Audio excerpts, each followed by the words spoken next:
Rwanda Hot News, kora subscribe, like, share, maze ujye ubona byinshi bigiye bitandukanye. Murakoze.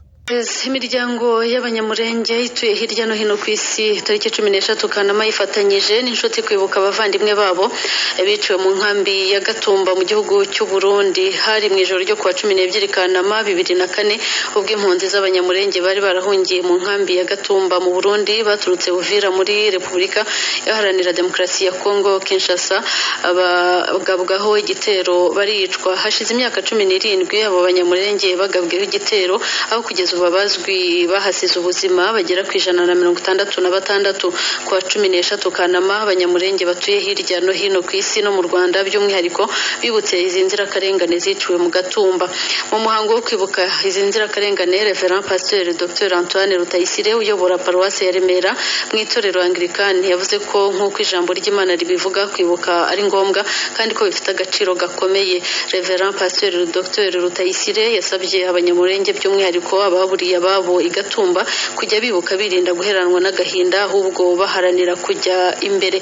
Umwarimu muri kaminuza y'u Rwanda akaba n'umwe mu bafite ababo biciwe Gatumba, Dr Aje Shyaka Mugabe yavuze ko mu myaka yashize kugeza n'uyu munsi abanyamurenge bakomeje gukorerwa ubwicanyi by'umwihariko muri Kongo Kinshasa. Dr Mugabe yavuze ko muri uwo mwaka wa 2004 bahunze ubwicanyi bwaberaga muri Kongo Kinshasa bagera i Burundi naho bakicwa ariho bari bagiye gushaka umutekano ndetse bakicirwa hafi y'umuryango w'abibumbye ari wo ushinzwe amahoro.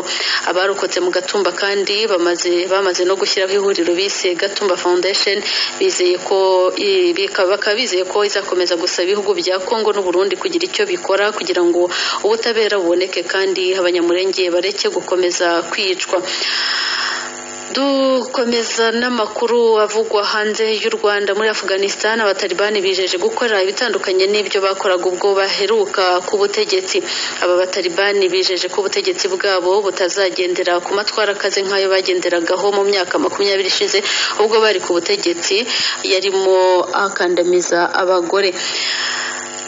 AFP yatangaje ko biyemeje gukora bitandukanye kandi ntibihorere ko bahoze babarwanya mu ntambara batsinze nyuma y'iyo myaka yose bagasubirana igihugu nyuma yaho Perezida Ashraf Ghani ahungiye muri Tajikistan. Babivuze mu gihe abenshi mu batuye Afghanistan bakomeje kuyivamo batinya kuyoborwa nabo aho barimo kwaka ubuhungiro mu bihugu bitandukanye birimo n'ibya Afurika.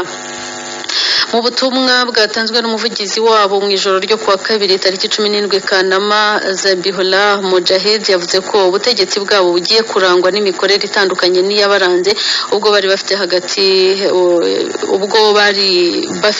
y'igihumbi 1996 na 2001 bwicishaga abantu amabuye bukumira abakobwa mu mashuri ndetse abagore bari bemerewe no gukorera aho barebwa n'abagabo. Ku rundi ruhande ariko mu gihe Uburusiya n'Ubushinwa bwahise bugaragaza ko bushaka imikoranire n'abatalibani, Leta Zunze Ubumwe za Amerika zo zavuze ko zitegereje kureba ko iryo jambo bavuze bazarihagararaho.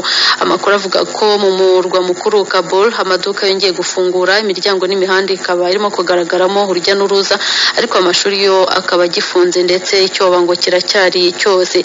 Kuwa 15 Kanama uyu mwaka nibwo abatalibani bafashe Afghanistan mu ntambara batangiye muri 2001 bakuwe ku butegetsi.